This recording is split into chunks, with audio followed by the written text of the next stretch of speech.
자, 아마 그동안 조금은 잊혀졌던, 기억 속에 잊혀졌던 오랜만에 들어보는 이름일지도 모르겠습니다. 가수 조영남 씨 관련 얘기가 이제 나왔는데, 김광삼 변호사님, 오늘 결심 공판이라 그래요. 그러면 이제 이 검찰이 구형을 하게 되는 그런 날인가요? 그렇죠. 오늘 결심 공판은 오늘 재판을 이제 마지막으로 한다는 거예요. 그런데 사실 재판이 굉장히 오래 끌어왔잖아요. 일단 강원도 속초에서 이제 처음 거기서 문제가 생겼기 때문에 조금 전 출석한 모습도 나오네요. 그렇죠. 말씀하시죠. 처음 재판이 있었는데 이걸 서울중앙지법으로 좀 이송해서 재판을 받게 해달라. 그래서 중앙지법으로 이제 이송이 돼갖고 재판을 받는데 또 재판을 또 어느 정도 막 하는 중에 판사가 바뀌었어요. 그럼 판사가 바뀌면 우리가 그 변론을 이제 변경을 해야 하기 때문에 이제 처음부터 다시 시작하는 경우가 있어요. 아니, 그러니까 그전 재판이 다 무효가 되는 건 아니지만 뭐 처음부터 다시 인정신문하고 그러면서 재판이 또 더 길어지는 거예요. 그래서 오늘은 이제 마지막으로 6차 공판인데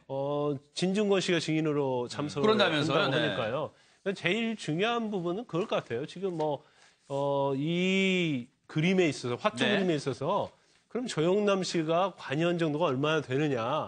근데 만약에 이 관여 정도가 1%만 된다 하더라도 그럼 이 그림은 누가 그린 것이냐. 그 부분에 논란이 있을 것 같아요. 그런데 진중권 씨가 이제 미술 쪽으로 전문가이기 때문에 나와서 아마 제일 중요한 부분은 뭐 진중권 씨는 계속적으로 얘기했었는데 그건 콘셉트이 중요한 것이다. 그래서 작가가 콘셉트를 정해주면 누가 그리든지 간에 거기에 작가가 마지막으로 덧칠을 한다랄지 관여만 하게 되면 그건 그 작가의 작품이기 때문에 이건 사기가 될 수 없다 이렇게 얘기하고 있는데 제 개인적 의견은 좀 조심스럽게 얘기를 한다고 하면 사실 처음부터 굉장히 사기죄가 되냐 안 되냐 논란이 많이 있지 않았습니까? 그런데 아마 무죄 가능성도 상당히 많다 저는 그래요? 오늘 지금 이제 보여드리는 모습이 지금 왼쪽 오른쪽 전부 오늘 모습입니다. 지금 마지막 공판에 출석한 모습. 왼쪽은 이제 조영남 씨, 오른쪽은 진중권 씨인데 진중권 교수인데 홍 기자님, 지금 왼쪽에 조영남 씨 보면은 아들의 생일이 새겨진 옷을 입고 뭐 등장했대 또 눈길을 끌었대요. 이제 오른쪽은 이제 증인으로 출석한 진중권 교수 모습 나오는데 오늘 지금 조영남 씨의 심경이랄까요? 어떨까요, 지금? 그러니까 지금 조영남 씨는 계속해서 얘기해오는 게 본인은 이제 억울하다. 내가 물론 이제 전업 미술 이제 화가가 아니라는 거죠. 나는 가수고. 근데 본업도 아닌 일로 무리를 일으킨 건 죄송하지만 나는 내가 분명히 들었다. 흔히들 이렇게 한다고 하더라. 라는 부분을 얘기하고 오히려 아니 지금 이 송 씨가 본인이 그렸다고 해서 90% 이상 본인이 그렸다고 해서 내 그림을 다른 곳에 판 거. 그거가 오히려 저작권 위반이다. 이제 라는 이제 입장을 취하고 있습니다. 그러니까 이건 조영남 씨 입장에서 본인이 할 수 있는 얘기를 하는 건데요. 이 지금 1억 5천만 원, 1억 6천만 원을 이제 21점을 통해서 편취를 했습니다. 그럼 편당 10만 원 줬다고 하니까 대략 한 210만 원 정도를 송 씨한테 줬을 거예요. 뭐 물론 2명의 대작 화가가 있지만 그럼 대략 200만 원을 줬는데 그게 1억 5천 6천만 원이 됐습니다. 이 부분에 대한 것도 그리고 이거를 그림을 산 사람이 17명이 있습니다. 그 1억 5천만 원 6천만 원을 지출한 17명. 그들은 과연 이게 90% 이상, 이 90% 이상 그렸다는 거 조영남 씨가 인정하는 겁니다. 남이 90% 이상 그리고 조금 덧칠한 다음에 사인한 그 그림인 줄 알아도 거의 뭐 이 한 편당 1,000만 원 가까운 돈을 주고 샀을까? 저는 여기서 지금 이게 뭐 위작의 개념, 대작의 개념, 모작의 개념 이런 미술적인 차원의 문제가 아니라 분명히 경제적으로 이 그림이 상업적으로 팔렸기 때문에 그것에 대한 피해자가 있는 게 분명하지 않나 그 부분을 말씀드리고 싶습니다. 조영남 씨 측 변호사가요, 진중권 교수에게 증인으로 출석해달라고 요청했더니 들리는 말에 의하면 진중권 교수가 흔쾌히 수락을 했대요. 그리고 오늘 그래서 아까 보신 것처럼 증인으로 출석했는데 과거 진중권 교수가 조영남 씨의 이 사기 논란, 그 위장 논란에 대해서 했던 말인데 들어보시고 이어가 보도록 하겠습니다. 막 웃으면서 그러지 뭐. 우리의 현실이 이렇다 하는 걸 얘기하는 거 많이 들었죠. 또 좋은 얘기도 많이 해주고 응원도 해주고 진중권 고마워. 그분들이 강하게 조영남은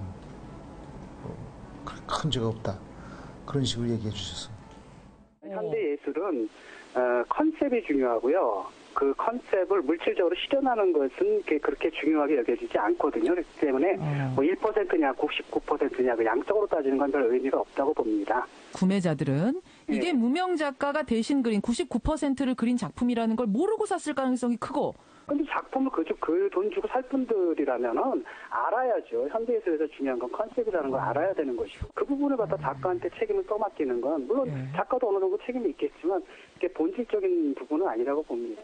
사실 그 컨셉이 누구 겁니까? 조영남 씨 거잖아요. 저작권은 조영남 씨한테 있는 겁니다. 다만 조영남 씨가 그분이 했던 정당한 노동의 대가를 충분히 주지 못한 건 분명해요.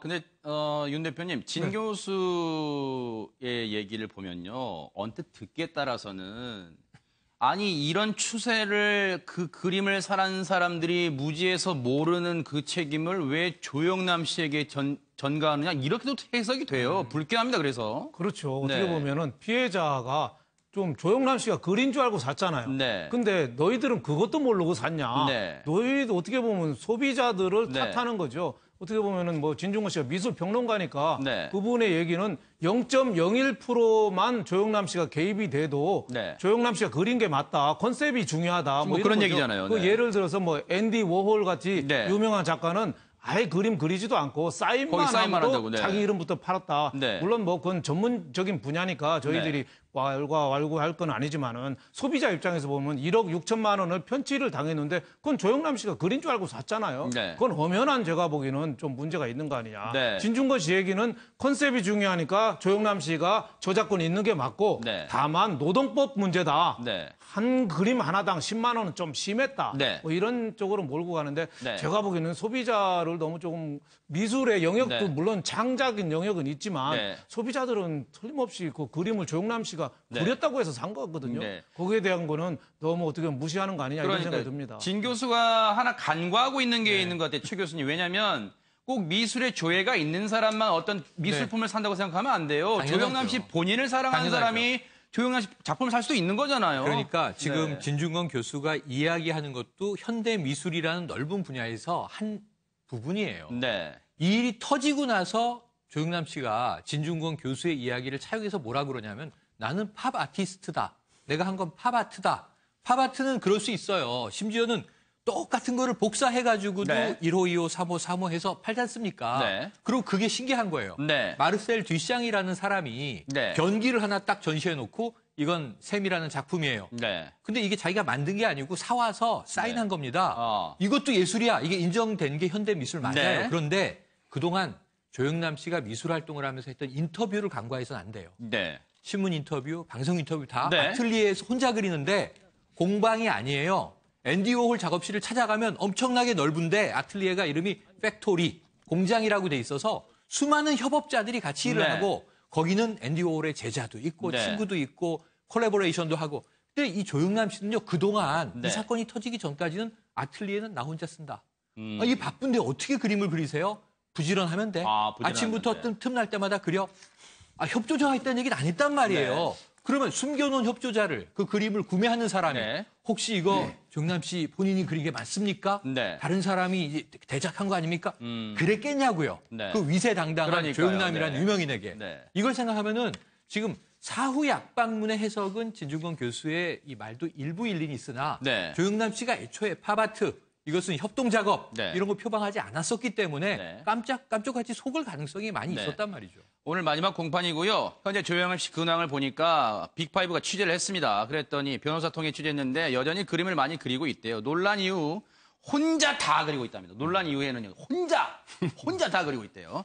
화투 그림도 여러 장 그렸다고 하더라. 이 전해 들은 얘기를 변호사를 통해 들어봤습니다. 어쨌든 오늘 검찰이 얼마나 형을 구형할지 일단 뉴스 시간에 전해드리도록 하고요.